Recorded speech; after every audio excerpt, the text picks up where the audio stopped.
And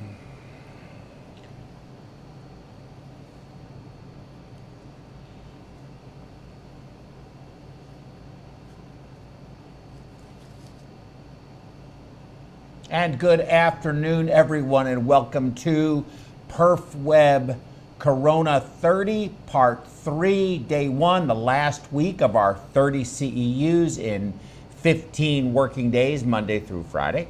Hope this was of value to all of you and that you benefited from it. If you needed CEUs and needed a place to get some good ones, and you came to us. I want to thank our sponsors, LivaNova and Siemens. Please click them, take a look at them. Very generous support. Social media, Facebook, Twitter, LinkedIn. Make sure you like, follow, share, subscribe to our YouTube channel, give us the thumbs up, and click the notifications button. Don't forget to do that. Check out our websites to join our faculty right there, perfweb.us. Wait, a little too fast. Can you go backwards? perfweb.us and perfusioneducation.com. You're welcome to peruse those sites. Also, if you'd like to be a presenter, give a case report, be on our panel, have a suggestion of a topic, whatever it may be, have a suggestion for a presenter, something like that. Call us, reach out to us, contact at perfusioneducation.com. You see the email there. Our call-in number, when you see this icon, the phones will be open. That's the telephone line, direct right into the studio. You can be live on the air. You can also chat your questions in YouTube, Facebook, whatever it may be. And I think that's it. We're not doing a Slido, right? Yeah. So we're here today with Tammy Sparacino. You all know Tammy. Tammy, good afternoon. Thanks for doing this for us. I know we're very busy right now. But Tammy is a graduate of the Texas Heart Institute School of Perfusion, and she's been practicing for over 17 years in the Houston and surrounding areas. She's currently employed with HET, which is Houston Extracorporeal Technologies, and is a clinical perfusionist, and her professional interests are perfusion education, ECMO management, and blood conservation or transfusion management, I guess maybe.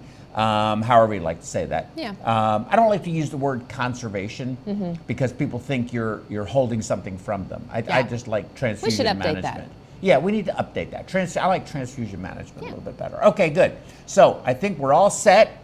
Your talk is going to be on high stress jobs and health and nutrition. And look, you're running around, going to different hospitals, taking care of emergencies, taking care of high acuity patients, staying up all night in the ECMO, managing ECMO patients, coming here and doing these programs, and you're driving by a McDonald's or a Wendy's or maybe a Chick-fil-A, whatever, and you're hungry, there's a high likelihood you're going to stop. You're at the hospital, somebody buys pizza, you're probably going to eat it because you're hungry.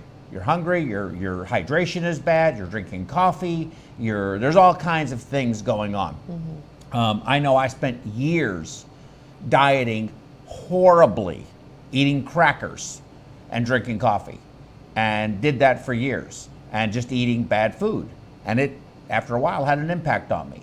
I know you're very much into athletics as well. You do marathons, you do CrossFit, you do a lot of stuff like that. So you, I think, you're coming at this, and that's hard to do. How do you balance all of that? And I'm looking forward to hearing your talk. Yeah. So, Tammy Sparacino. Thank you. Thanks everyone for joining us.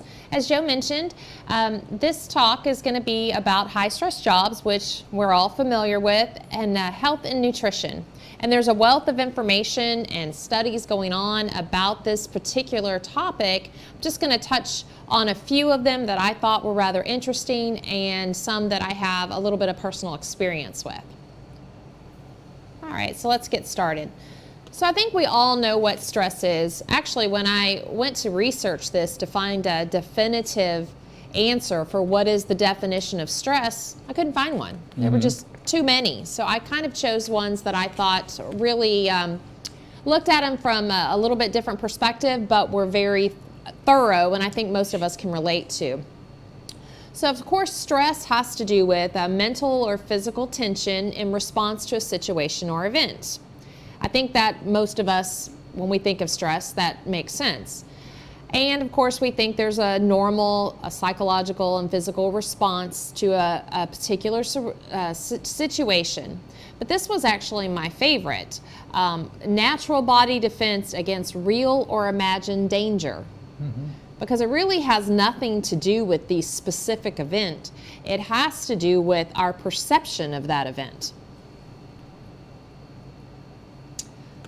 All right, so we know that a hormonal response is what happens to our body when we have stress. And specifically speaking, I'm talking about situational evaluation stress, not physical stressors that people may be actually under for physical pain or anything like that. We're just talking about psychological stress. So we know the two main stress hormones are adrenaline and cortisol, and I think we're all pretty familiar with that. And the reason why that they respond is for our fight or flight survival response. And they're very useful in that particular kind of situation. But the way that we deal with stress, especially workplace stress, on a much more frequent basis, it's not what these were intended for, and they can actually be very bad for us. You know, it's great if you're trying to get out of a dangerous situation, but if this is your daily work schedule and you are constantly having this response, it can have a lot of negative effects. Okay, let's talk about types of stress. So there are three types of stress. Acute stress, which we know is just a small period of times when we are thinking about something and that gets us to have a certain response. It's thought-induced stress. Maybe you're thinking about a particular deadline you might have at work or some home responsibilities that you have with your children or spouse. Or maybe you're thinking about, a particular situation. Maybe you had an argument with someone or a disagreement, or you're thinking about a meeting that's going to be coming up and you're worried about how that meeting might go. Those are all acute stressors. And those are typical things that we don't really need to worry about. We only need to really start thinking about stress as being negative is when those types of stressors become episodic, or you are constantly in a state of chaos or always late, always stretched too thin. Then your acute stressors can become a real problem, and they can start having negative effects on your health and your behavior. Chronic stress is not just, a lot of times people think that the acute stressors are actually, if they're imposed over and over, they're chronic stress. But really, chronic stress is defined as a particular stressor or situation in which the person experiencing the stress doesn't see a solution or a way out. Okay, this could be anything from something as drastic as abuse or warfare, exactly. Or it could even be something like a very overwhelming type situation at work. Maybe you're extremely understaffed and overworked and there's no solution in sight because they're not hiring anyone and the caseload's not going down. That can also be a case for chronic stress.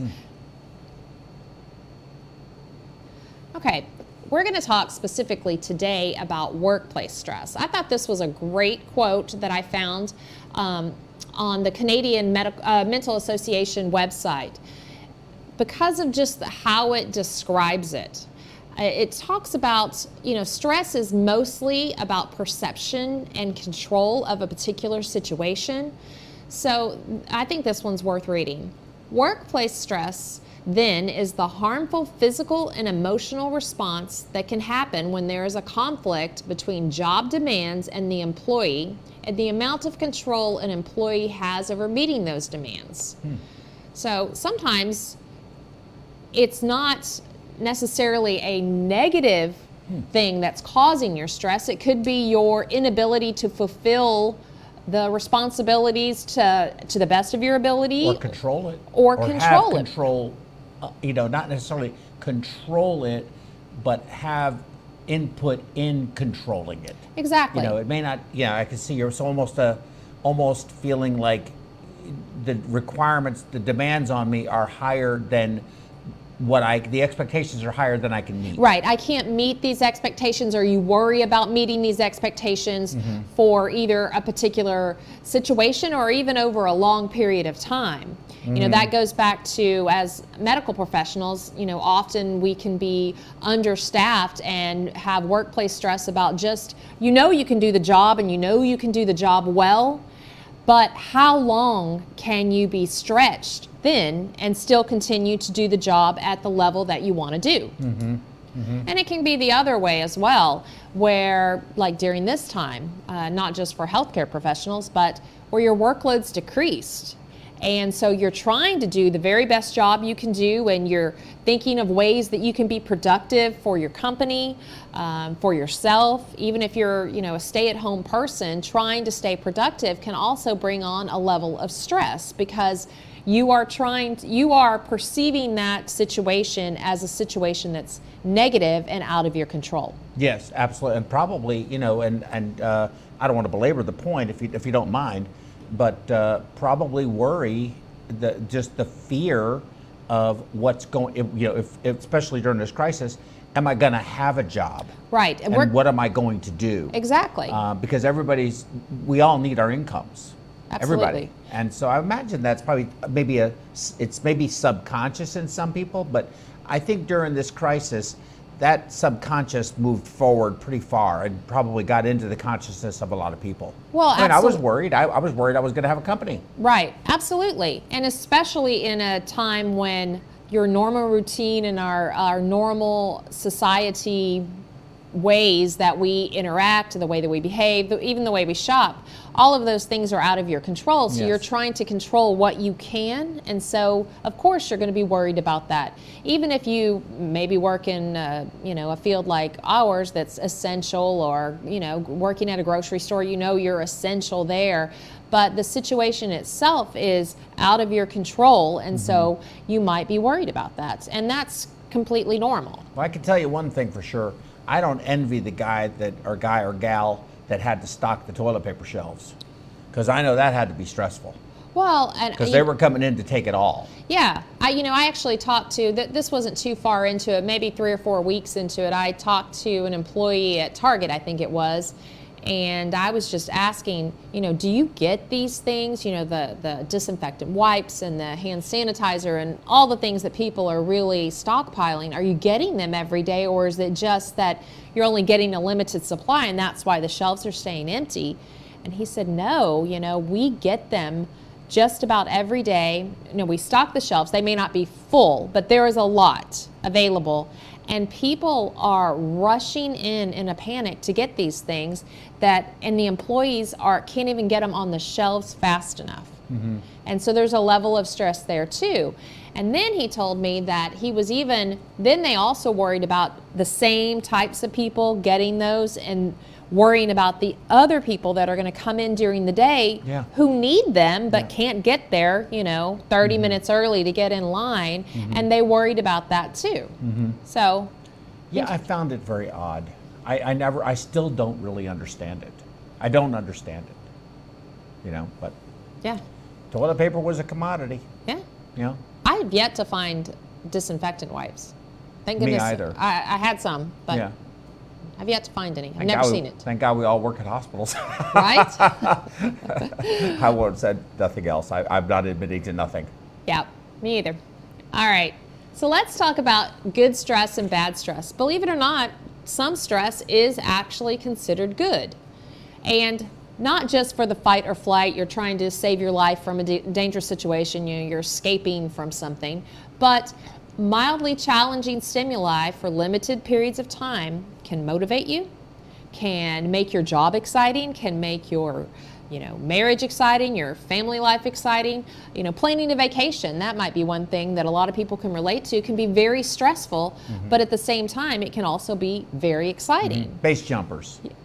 Well, not necessarily that, but sure. Well, there are stress junkies. There are. Yeah. There are. And for them, this is good. Yeah. Well, this is good for anybody.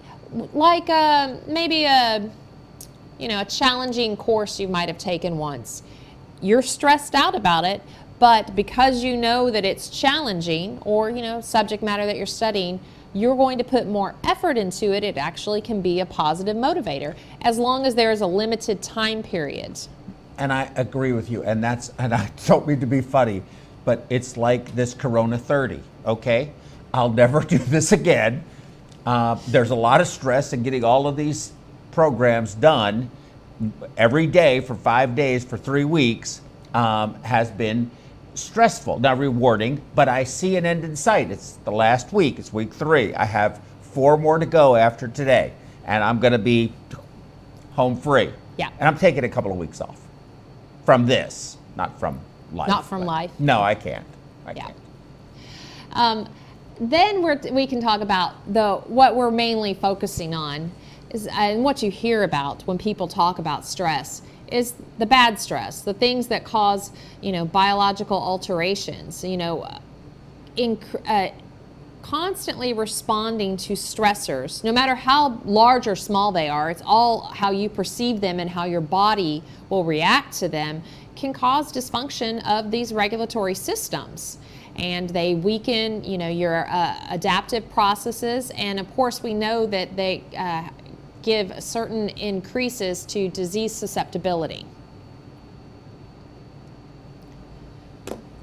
Okay, so we know all different kinds of jobs can have all different stress levels. And some are just, it goes along with it, are going to be more stressful. A pilot has a very stressful job. A police officer, a firefighter, what are the flight control? Flight control, that's one of the traffic control. Yeah, air traffic control. We all know that those are extremely stressful and they're inherent and part of the job.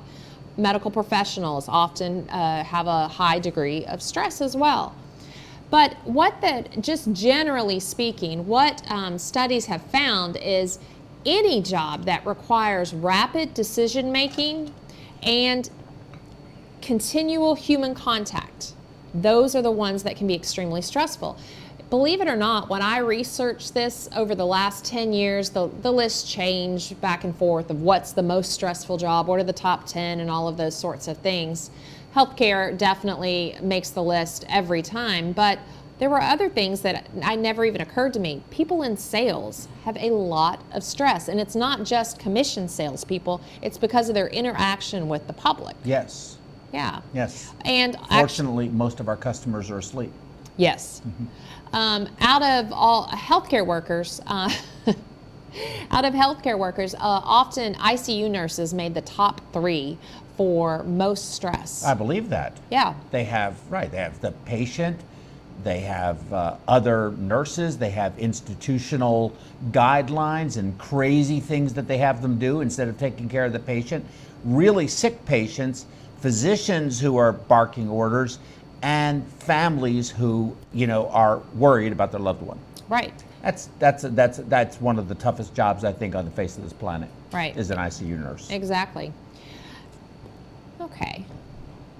All right, so here's just general causes of job stress, and we talked about a few of these, but these were the most common ones. Of course, if you're in a toxic working environment, that is going to be stressful.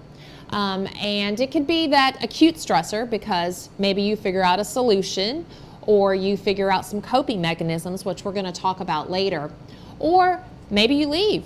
Or it can turn into one of those chronic problems because there is no solution. You can't leave your job. There's no end in sight. Workload, of course, long hours. Your status, some people worry about where they are in the food chain at their place of employment, mm-hmm. and that can cause a lot of stress. Maybe you want to move up, or maybe where you are feels like too much. Mm-hmm. It's hard once you move up to, get out of that sort of mm-hmm. role. Mm-hmm. You become some sort of administrator. It's difficult to say this was too much for me. People are going to look definitely negatively on that and to take a step back. They're really not. But that's mostly imagined. That's the impression, however. Mm-hmm. Yes. Okay. It's a personal failure. Right. Mm-hmm. People worry about money, of course. We all understand that. I thought this was really interesting that this made the top list was workplace bullying, but I guess it does occur. It does. You know? It does. Yeah. I've seen it with my own eyes. And I know that we see it sometimes in the operating room. There can be maybe an unconventional behavior, high stress situation. Unconventional behavior or inappropriate behavior? Both. But you know, sometimes if you are not used to certain behaviors, even if they're maybe not meant to be malicious, they can be disrupting to your workflow. Yes, that's true. You know? That's true. Yeah, disruptive behavior. Yeah. But I've seen bullying in perfusion departments. I've seen it with, you know, colleagues who didn't like each other, and just it's horrible, and it affects the whole team, the whole operating room. Absolutely. It affects everyone. Well, there's always going to be personality issues, but you know, that as professionals, of course, we should put those aside while you're, you know, in a limited time frame that you need to work with someone. Right, exactly. Because if there is a personal conflict, it makes everyone in the room nervous. Yes, it does. And it's uncalled for, unnecessary. Absolutely. Narcissism, you know, thinking that you are the only one that can do the job, that you're afraid to ask for help. That can be a real cause of stress, living up to your own expectations.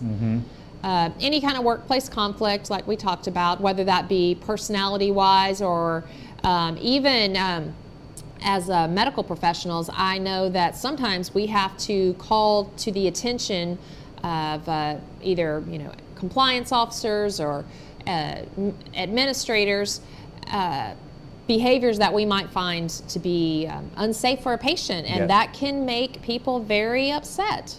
Very upset, because maybe the person doing the behavior thinks it's a silly rule or whatever, but you feel an obligation to, you know, take care of this, and maybe that person is your friend, your colleague, and you enjoy working with them. It can cause a lot of stress having to do something like that, and that could be in any kind of job, you know, any kind of behaviors, or you know, maybe someone's cutting corners in an office with accounting or something. Those types of things. It doesn't have to be a physical conflict, is what I'm trying to say, to really be a stressor. No, you're right. Of course, sexual harassment and poor job market. You know, that a lot of people are experiencing that right now. Even if they have their job, the job market's not great. So I have a great job, but what if that thing happens and then I don't have a job? Where am I going to get a job? Yeah. Well, I think the market in perfusion, speaking directly about, I know this transcends any discipline or any job. But in perfusion, I think the job market is changing. Yes. I think it is. And I don't know how far the pendulum's going to swing. It really, but it was pretty far out there. Usually it has to do with how far it went out one way, with the inertia taking it back the other way. But I'm really hopeful that it doesn't get like it used to be. I'm hoping it doesn't. I want it to be, because it's not good for our profession if we glut. Yeah, absolutely. But I'm fearful that that's a direction we're going. I see the trend. Yeah. But we'll see. And then we talked a little bit about this a couple weeks ago with work-life imbalance, how important it is, your personal responsibility to make sure you have some balance between your work life and your home life. Okay.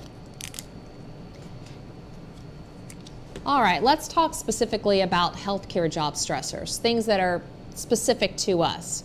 These were the top 3 things that provided the most stress on our particular positions. Of course, it's that we deal with life and death, and that we have a continuous interaction with patients and their families. Maybe not us specifically, but we can, you know, especially when we're taking care of an ECMO. Yep. And this was the biggest one, and this was the #1 stressor in a study of, I believe it was over 200 nurses, ICU nurses, was that there's often no solution to the patient's problem. Maybe the patient can't get better. Maybe they are you know, stuck in a particular way that this is the way their life's going to be, or maybe they're not going to make it at all. And as healthcare professionals, we carry a lot of responsibility with that, not being able to help people, that the whole reason why we come to work. Yeah. I agree with that. Okay, so these are, this was something that I guess I knew, but once I started reading about it, it really clicked into place and made sense that the predictors of what are going to stress you are very personal. They have to do with your personality. We've all heard of type A. We've all heard of the worrier, the one who's always doing the what ifs. Those two people, or those two personality types rather, they are more likely to have stress. Because one, the personality type A person, often wants to control things, wants to do things themselves. I'm not looking at anybody specifically. And then the worrier, the person who's always thinking about the what if, not because they want to be necessarily glass half empty, but because they're trying to think of all the things that could go wrong so that they could be prepared. I think that a lot of perfusionists are that way in general. Oh, I think so too. We're always running through. I don't think you go into this profession without being a type A worrier. Yeah, exactly. Yeah, you have to be. And when you're both, then you really have to be careful with your stressors that you're going to be causing yourself. They can be situational. A case we do every single day might not be the same kind of stressor for a different kind of case. Maybe you're not used to doing, a certain job task. You know how to do it, but you don't do it on a regular basis. And so then you can put those stressors on yourself, just trying to remember the routine, and you want to do your very best. Or maybe you're working with someone that you're not familiar with, or they don't speak up, and so you can't hear them, or those types of things. Or someone who maybe doesn't have the best skill level, and then so you worry about that. So those can be very situational. Has to do with your own personal skills. What are you comfortable with? What are your experiences, whether they be personal experiences or professional experiences? And then what are your awareness of your triggers? This was something that was brought up many times as being extremely important. It's all right to acknowledge that when I work with this certain person, I get a little on edge. And if you acknowledge that, then you can go into it knowing that you might have some stressors, and that can help you either lessen the stress or even prevent the stressors from taking hold. Yeah. Interesting. Okay, so we're going to talk about the 3 ways that stress can affect you. First off, the health symptoms of physical stress, the physical symptoms that you can have from stress. So you can have headaches, high blood pressure, chest pain, indigestion, insomnia, muscle aches and tension. You wake up with that stiff neck. You have that migraine from all the constriction that is going on from your all tight. Exactly. Fatigue, weight gain, weight loss, and a change in sex drive. All right, here's some of the most common mental things: feeling sad, feeling anxious, having irritability, having a lack of motivation because you have that opinion of, I'm not going to be able to do it well anyway, or this is going to be a disaster kind of day, this case is going to go terrible, and so you have a lack of motivation to really take charge and try to take hold of the situation and do your very best. Restlessness, feeling overwhelmed and out of control. Again, the loss of control is one of the major themes in feeling stress. And memory loss. And I forget things a lot. But do you know that some of that can be from being the stretched too thin and too busy? So, that's the acute stress that it just goes on for such a long time. Maybe so. But I didn't know if you knew this or not, and I learned it, and you're going to hear about it again when I give my presentation. But there is such a thing as an amotivation, or a not, you're non-motivated. Amotivation syndrome actually exists as a diagnosis. Really? Yes, it does. So you're not able to be motivated? No, you can be, but you are doing something. You're taking substances that create this syndrome. At least it used to be believed. Okay. But it's still a recognized syndrome, amotivation syndrome. Huh. Okay. All right. And then lastly, how does all of this play out? You might exercise less, have anger outburst, Procrastination, you might socially isolate.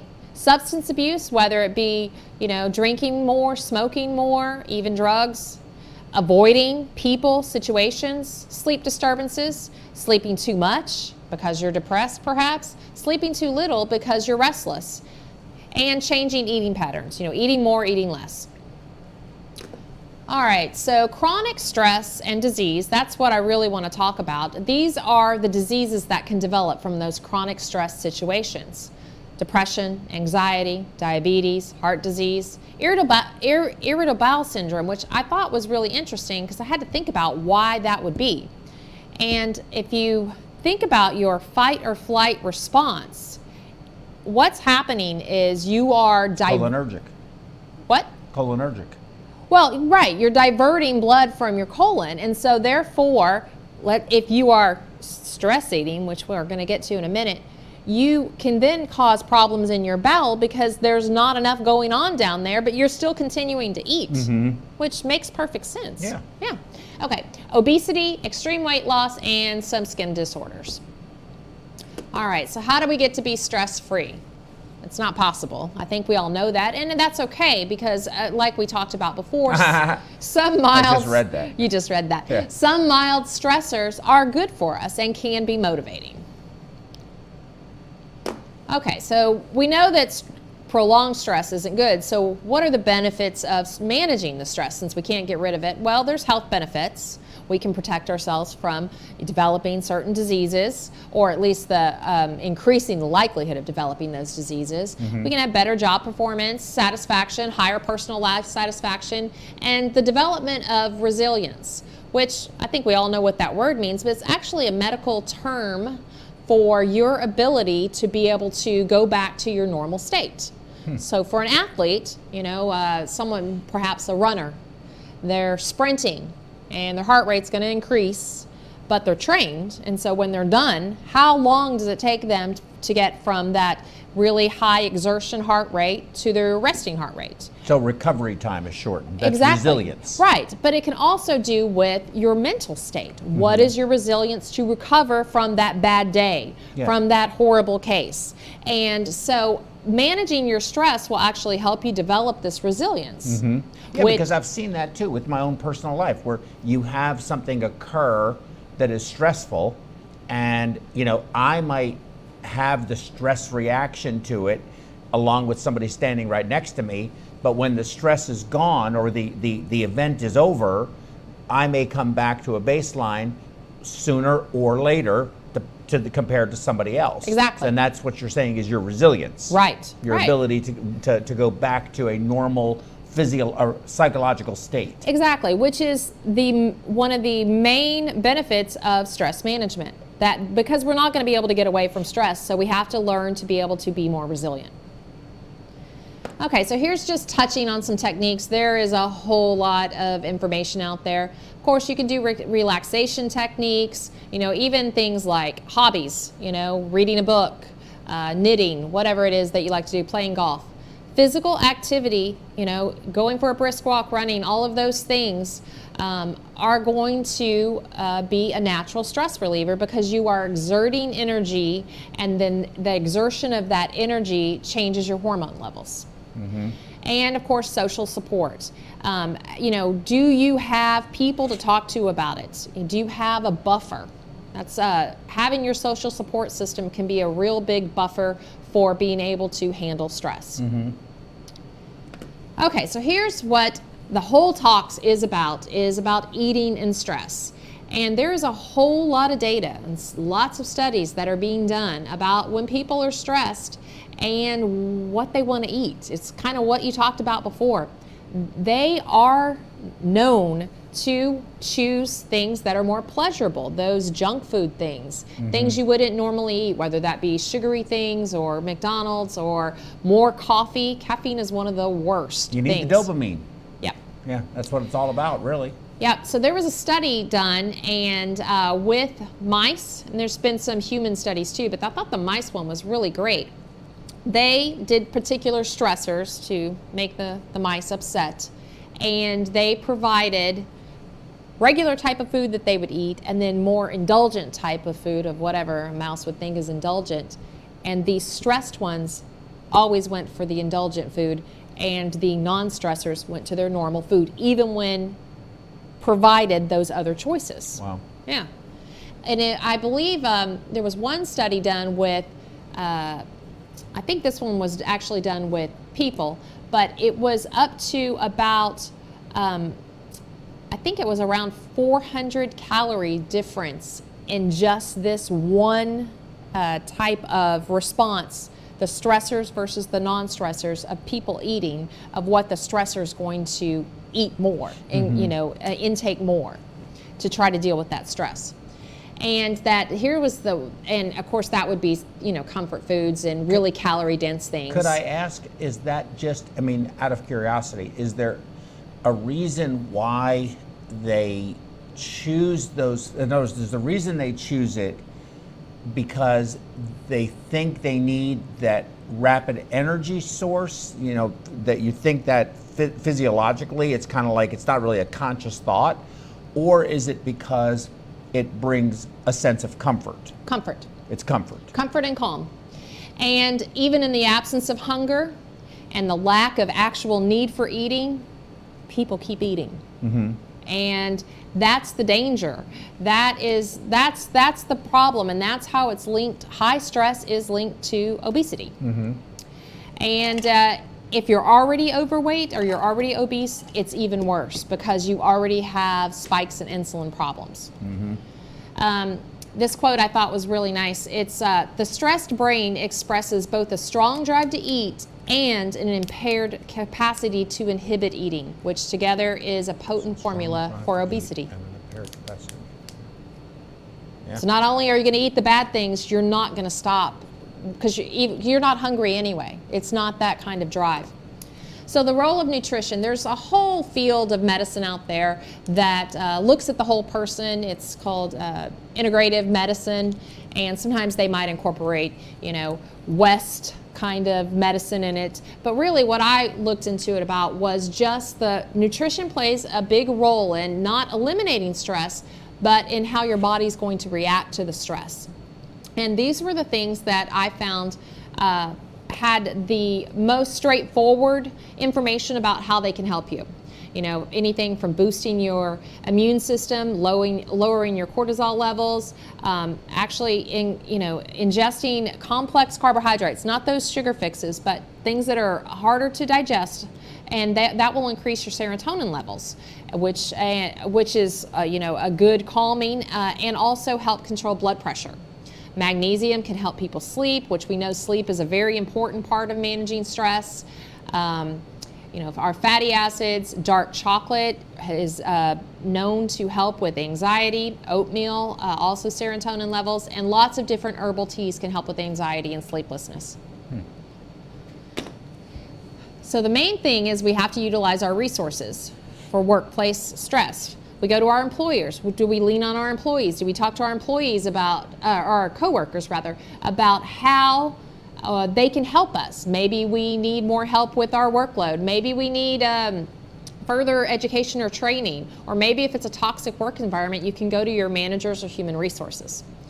Personal. Do you have that family and friends that you can confide in, that you can talk about your stressors with, that you take vacation or time off?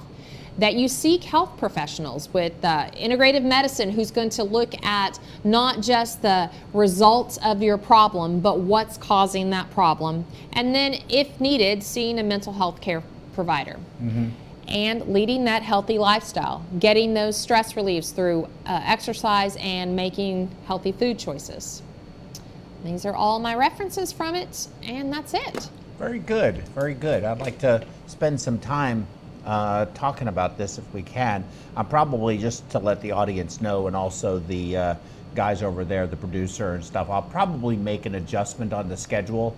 I think tomorrow I'm giving a talk supposed to give a talk on telemonitoring, but to be frank with you, I don't think I can do that talk. So I'm going to probably postpone mine from today and put it for tomorrow, and then you and I could just have it, because this is a very good topic, and I don't want to cut it short. Okay. And just discuss this if we can.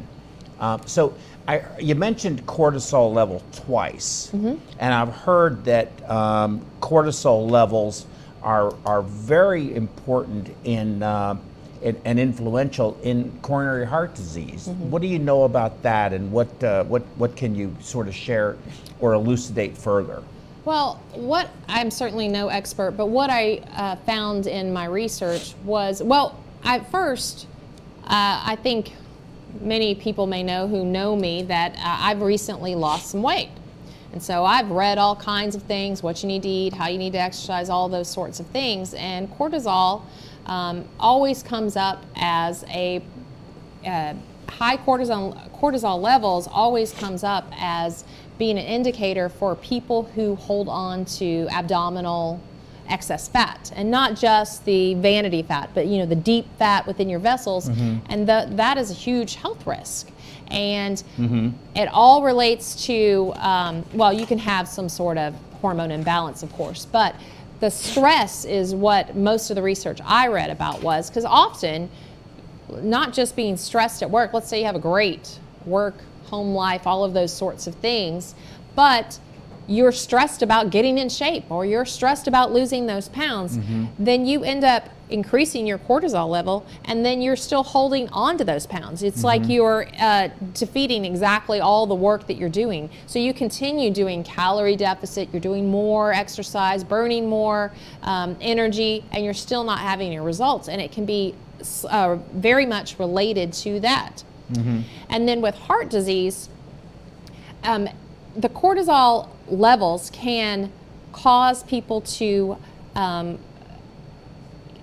increase their lipid activity, and that's how I believe it is related to heart disease. And it's also inflammatory, right? Yes, it's of course. Pro-inflammatory. Right. I think that's where I was trying to go with it, is that, and I couldn't think of it at the time, but really, because there's a lot of people that think that inflammation, it's an inflammatory process that is a major contributor to atherosclerotic heart disease. Absolutely. And that a lot of the material that I read caused stress was they actually called it, in what happens to your body with stress was just the inflammatory response. They just went at it from that exact perspective. Yeah, I think that's very interesting. And tomorrow when I do the cannabis, I do bring up a lot of that, the anti-inflammatory properties and how they interact and work with heart disease. But I wanted to talk to you a little bit, if I can, about chronic worry and stress, work-related stress. How much of that, and what do you think can be done for the person who frets about work, especially with our jobs? You leave work and you can't leave work behind, and then you go home, and so you've left the stressful situation, but the stressful situation leaves with you. You've left it, but it's coming with you. It's kind of like that advertisement for Crohn's, where you see the thing, the shadow, and they're taking some drug to make the shadow go away. It's always there, though. How do you deal with that? Well, I think that goes into learning stress management techniques, and there's a lot of them out there, and that's again going to be a personal decision, because yoga may work for somebody, but if you don't enjoy yoga, it's not goat yoga, that'd be good, goat yoga. But it's not going to work for you if you don't enjoy it. Right. Or for me, I like to run when I'm stressed, and it's even if I'm stressed when I start running, but then before I know it, I'm not stressed anymore. It may take a couple miles, may take half an hour, but at the end of it, I'm not stressed anymore. And that's because I've decided that that's going to be my stress reliever. And so, you can't think about things. You're running. You're worried about breathing, moving. You'd be surprised. Sometimes you're thinking about, when is this over? My feet hurt. Yes, but you're not thinking about the stressful. You're not thinking about work. Right. You're thinking that. Even if you start that way, for me, it works to clear my mind. Yes. And so I think that is one of the most important things that people can do who have workplace stress is figure out something where they can escape. You know, a couple years ago, maybe it's been 5 years now, there was this new trend that everyone was getting these adult coloring books and coloring, at home. And because it's a major stress reliever, because you're thinking about, the act, it's a task you don't have to think too hard about. We all know how to do it. I get very angry. I'm not a good colorer. See, that doesn't work for you. No, it wouldn't work for me. But the point is that a lot of people tried that, and it's a great stress reliever. Some people like to read, some people meditate. It doesn't matter what it is. It doesn't matter. Find something. Right. It's very personal. It can be gardening. Gardening for me would stress me out, but lots of people think it's very relaxing. And so it's important that you develop your routine of what's going to help you de-stress. And I think you brought something up also in your talk, which I was very interested in, and it had to do with the responsibilities of the employee, but the responsibilities of the employer. And so I'm going to come at this from that perspective, if I can, and if you don't mind indulging me on this. But I worry about, are people who get these certain cases, like I'll see a case and I'll say, is anybody going to go help them? Are they going to get a lunch break? Are they going to? But of course, I have somebody who's in a position that manages that, and I know does a great job with it, and probably thinks that same thing. But I think about it because as the employer, you want to make sure people have an opportunity to use the bathroom, step away from the situation, have something to eat. Because in our job, in our profession, it is not unheard of to go from 7 o'clock in the morning or 6:30 on a patient who comes in for an elective procedure and is now crashing, and you rushing to get everything put together and do that case and not see the light of day until it could be 8, 9, 10, 12, 16.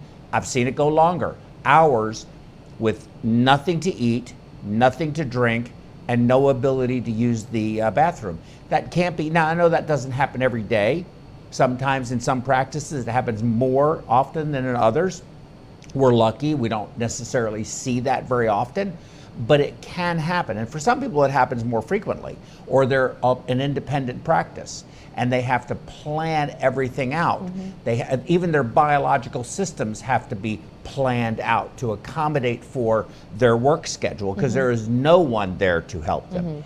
How do I, as an employer, manage all of the people that work in our group so that I'm meeting those basic needs that they have for their health, given the uniqueness of our business? We don't have an office. You don't come. I can't say everybody's joining the gym and we're paying for it and we're all going to go together and we're going to do this. We're going to stop here and go there and do this. We can't do that. That's just not our business. So that's not feasible.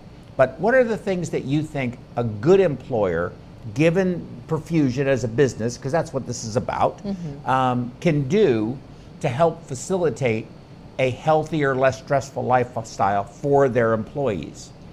Well, I think you have a unique perspective on this, not unique from others, but a very unique perspective versus as being a small business owner versus being a big institutional. Because, when you're working directly for a hospital, the person at the top is probably not worried about my bathroom break or my lunch break, okay? Right. They don't personally know me. It's going to fall to the manager. So I think you would more personally align with, say, nurse, a nurse manager or perfusion manager or something like that. Agreed. I think open communication would be especially important for you because you can't just pop by your office, like you could if you were working directly in one institution and that's where your manager was, and you could come by and say, hey, I have a concern, these things are going on. Yesterday I didn't get a bathroom break and, I planned as best I could. What can we do about this? I think for you, just, letting people know that their concerns are welcome and that you want to hear them. You don't have the ability to pop by each of our cases, every day or even once a week, Then nobody wants me to, so that's a different issue. But I think that's a great way to be able, if people can voice their concerns, then sometimes that will solve the problem itself. But coming to you and saying, hey, I have this idea, last time I was doing this oxygenator change out, I did it great, but then I had a little bit of worry that, if I needed this or that, I didn't have an extra hand and the nurse was already busy. And so then they've expressed it to you and you'd say, hey, why don't we always do that at shift change or, whatever it may be. And I think that's a great way to... I think good communication. I think you're right about that. I think communication has to be both ways. I think that the employer, and I do feel a sense of responsibility to helping encourage, is really all I think I can do, encourage people to live a healthier lifestyle, and that and have an open door policy that you can come talk to me about whatever you need to talk about. I do feel that we have that, but I also feel that a lot of this is a personal responsibility. It is a very personal responsibility. Yeah, from the employer and from the employees. Yes, absolutely. And I have to work on my own. I have to be healthy too. Well, remember my talk about and want to be workplace balance, or work-life balance rather, and it is. I lost my train of thought. It's the best way to motivate employees to have a work-life balance, which this falls right into what we're talking about here, is to demonstrate that yourself.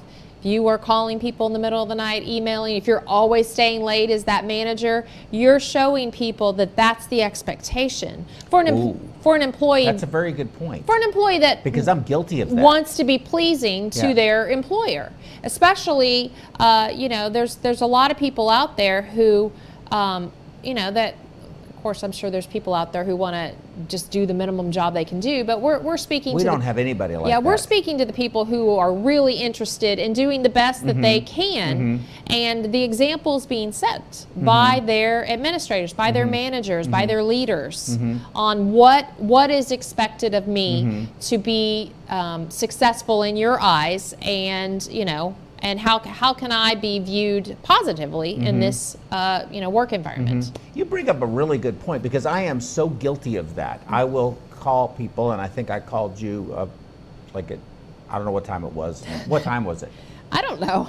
It was late. I don't keep up with that. It was in the middle of the night. It wasn't. It was 10 o'clock. That's not the middle of the night. Didn't you do the night shift last night? Oh, I was working. That's not the same. Okay. You were. I called you when you were working. Yes. Oh, okay. So I'm clarifying now. So it's not that you were already up working, so I called you. That's different. That's different. You're talking about calling you at 10 o'clock, 11 o'clock at night, or 4 o'clock in the morning, or 7 o'clock at night while you're trying to have dinner, to just start talking about work. Right. Or without any regard for the fact that you have a life. Right. And yeah, then that's different. I don't do that. No, I've done it. I've been guilty of it. Well, sure. Because sometimes Everybody is sometimes. Yeah. I mean, even. But I try to respect boundaries. I do. That happens to me too.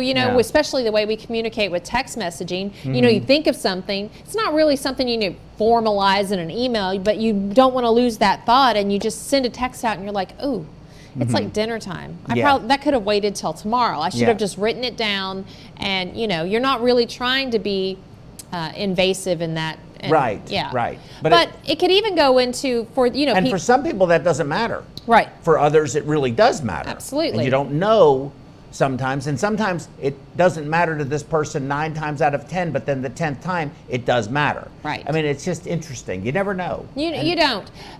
But even so much, let's say you had an office, and we all reported to the office in the morning before our cases. If you're scheduled to come in at 6:30, 7, but no matter what time I got there, because I had a really early case and I'm getting there early because I'm getting set up, you're there at 4 a.m., that is sending the signal that is the expectation. And so then the employee can feel like that's what they also need to be doing every time, not for this specific time. Or you're always staying late, not to handle a specific situation. It's just you always stay late. You're always there 2 hours after when your normal time is to leave. Those types of things. That's not good, and it's not fair. Right.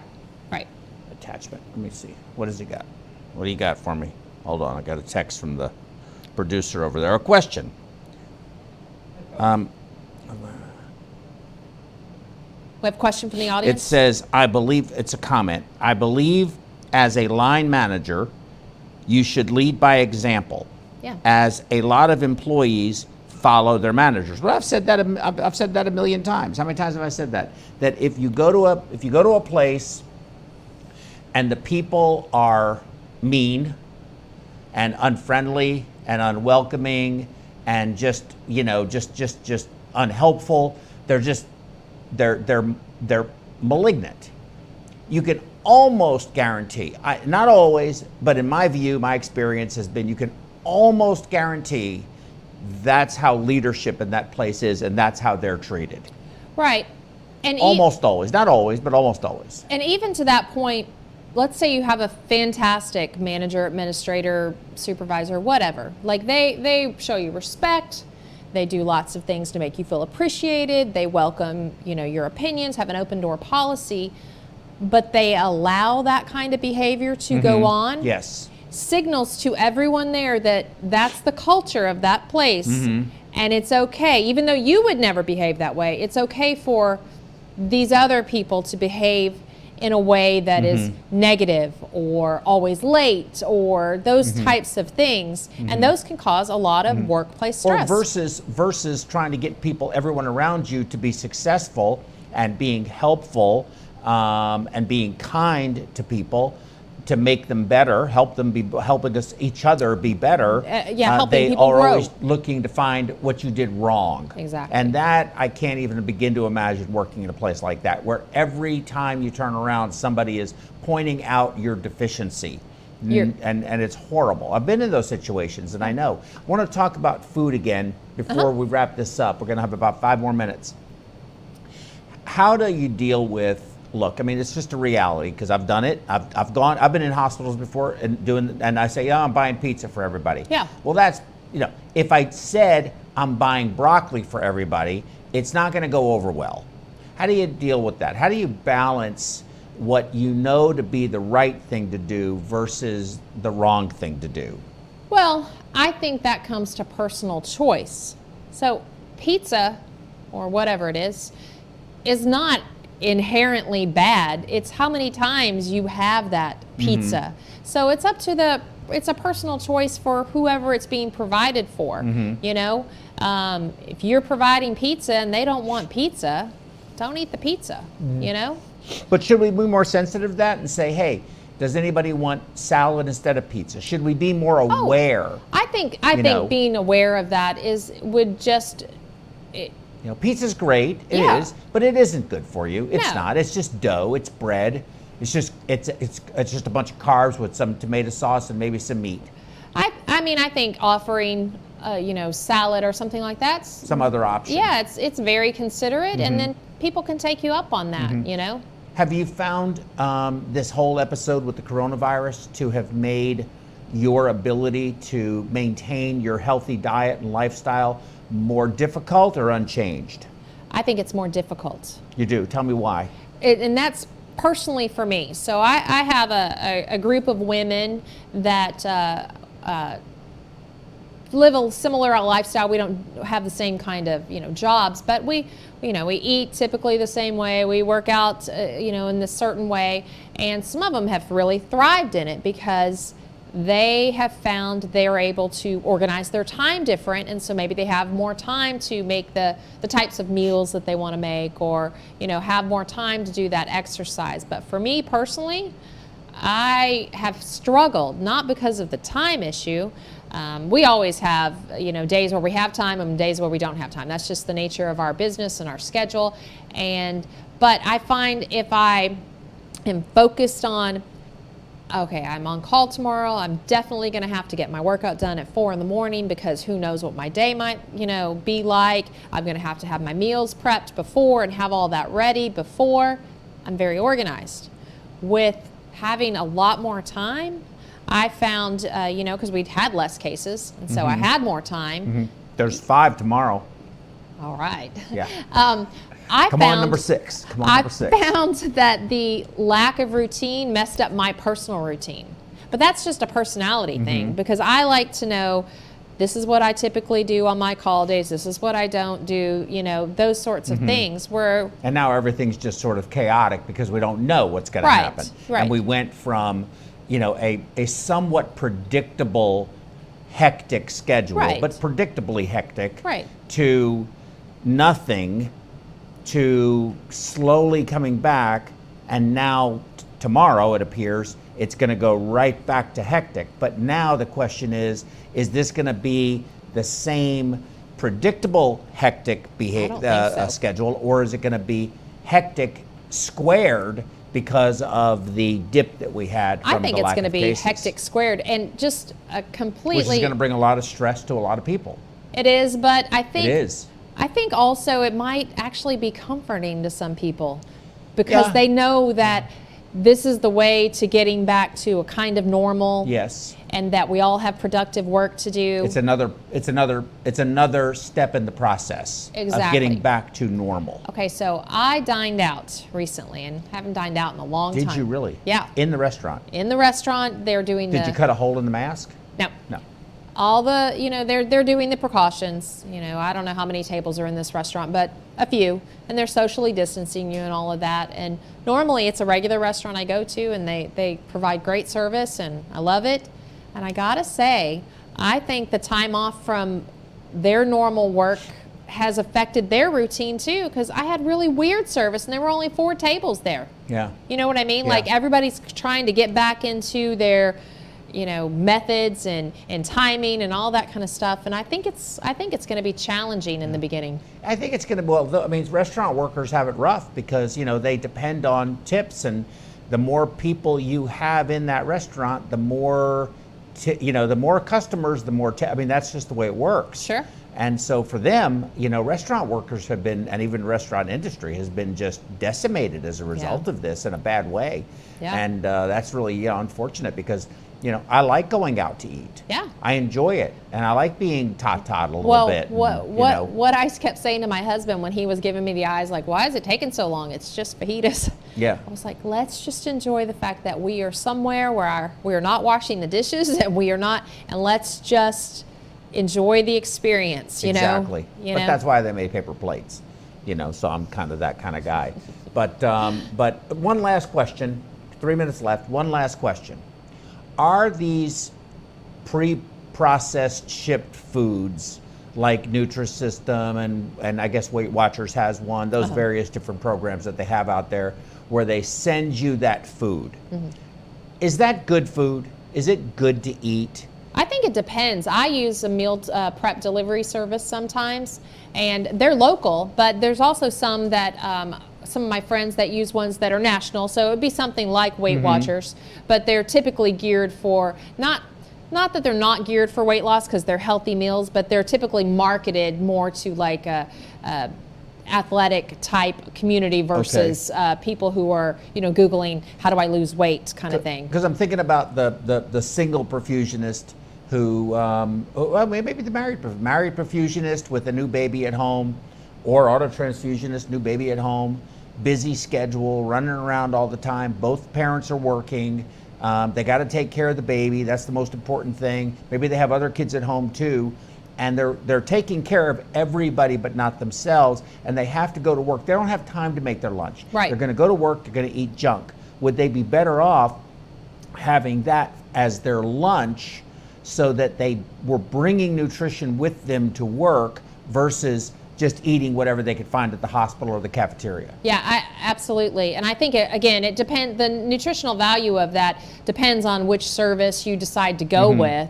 But so they're not all the same. Well, I think it depends on what you necessarily need. I think in particular, some of those ones that are geared towards weight loss have, they're too small of portions. They're more into, extreme restriction of calories, which especially if you're in a high stress job, you need the nutrients to be able to power your body through. But I always plan to have my nutrition with me. Are you a big believer in vitamins and supplements?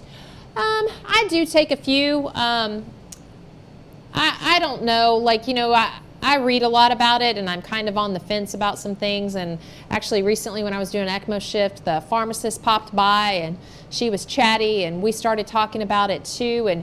And she happened to be from Asian descent, and so she said, we have a lot of supplements and things in my culture but I don't believe in any of them. And so she kind of had her ideas from her background, which I thought was really interesting. So I don't know. That is interesting. Yeah.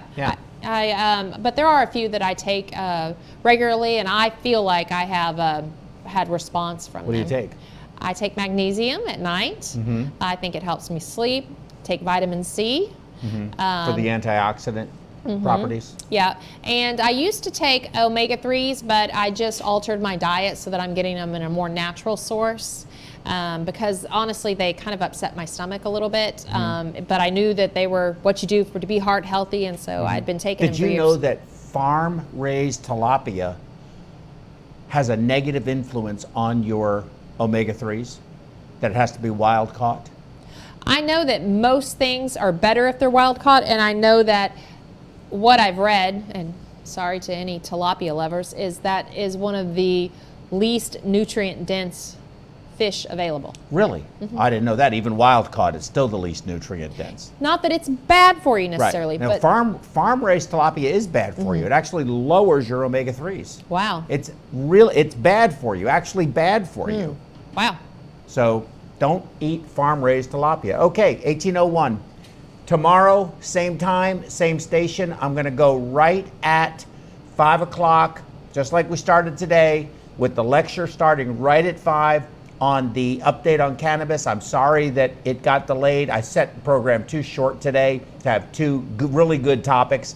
Tammy, thank you so much for doing this. I appreciate it. And we will see you all tomorrow, same time, same station. In the meantime, take care of yourselves. Thank you. Good night. Mixed cannulae, expanding performance standards. High performance cannulae for direct and femoral cannulation in minimally invasive cardiac surgery. LivaNova's complete range of mixed dedicated products allow easy and reproducible procedures. The portfolio includes the sutureless aortic valve Perceval, Memo 4D for mitral valve repair, the HeartLink system for assisting the perfusionist in applying goal-directed perfusion therapy, and a broad choice of high-performance dedicated cannulae. LivaNova's range of cannulae suit every cannulation technique for minimally invasive cardiac surgery. Venous and arterial femoral cannulation can be performed using the WRAP Venous Cannula and the EasyFlow Duo. For arterial direct and venous femoral cannulation, the EasyFlow aortic cannula and the WRAP are available. For venous femoral access, the LivaNova WRAP cannula features a dual-stage configuration for optimal drainage of the inferior and superior vena cava without interfering with the right atrium. The high-flow dynamics of WRAP improves the capability of drainage with a low pressure drop. An optional Sellinger dilator kit is available to perform percutaneous insertion. The LivaNova EasyFlow Duo Cannula is designed for a safe and smooth femoral arterial cannulation. Its conical dispersion tip design allows a more gentle flow in the femoral artery, and its red cap avoids blood backflow during obturator removal. A dilator kit for percutaneous insertion is also included with the cannula. EasyFlow cannulae are designed for safe, reproducible, direct aortic cannulation and include a malleable stylet to aid cannulation insertion, facilitating bloodless introduction into the aortic arch. as well as a special conical dispersion tip for a more gentle flow in the vessel to reduce shear stress.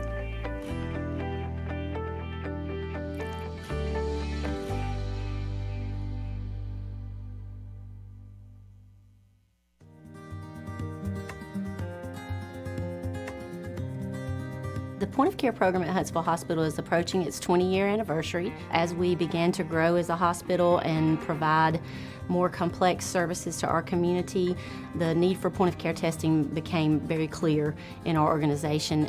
Many of our departments consider the EPOC device to be crucial to their ability to quickly move their patients from entry to the hospital to procedural room. It helps them monitor the patient's status during their procedures and post-procedure, so it's very integrated into our entire continuum of patient care. If you have any patient population where blood management is crucial, then a point of care device is very useful in those types of settings. It can provide a quick result on a very small amount of blood, and that is really important in some of our patient population. We are starting a new process where we're going to screen our patients on the floor for sepsis. The patient can look and actually feel okay. They will show us signs and symptoms of sepsis. So what we do when they show these signs, we get a lactate level. Lactic acid is a product of the sepsis cascade. So with sepsis, the inflammatory light switch goes on, the cascade starts churning, and unfortunately, once it starts going, we have to stop it. It will not stop on its own. The faster the lab draw, the faster the lab results, the faster you can act on it. The process in the lab is what the process is. It just takes a certain amount of time for the instruments to run those tests. I mean, we're talking 30 minutes even on a stat because that's the process. That's just how long it takes. There's not really anything you can do about that. For every hour you wait to give an antibiotic, the mortality for that patient increases 8%. So now that we have the handheld device, the nurse can get those results within a few minutes, and we know how to treat that patient. If a patient is going into septic shock, we do not have minutes to spare. We have got to get it done quickly. So when you get the little beep from the EPOC that says your results are in, you go with it. You don't even think twice about it. You're like, this is good. This is what I'm going to do for this patient. The next steps are clear. I think our mortality on the initial floors dropped by almost 50% in the first 3 to 6 months. At this point, we're about hospital-wide. I think we'll be hospital-wide another 2 to 4 months. So this has become a huge program within our system. Without the EPOC device, it would really be hard for us to get everything done in the timely manner. So it's really helped us to get our program going. I mean, whether you're a surgeon, whether you're a medicine doctor, whether you're a dermatologist, you want to be able to do things in a timely fashion so that you can be most effective. This really makes a difference in patient outcomes.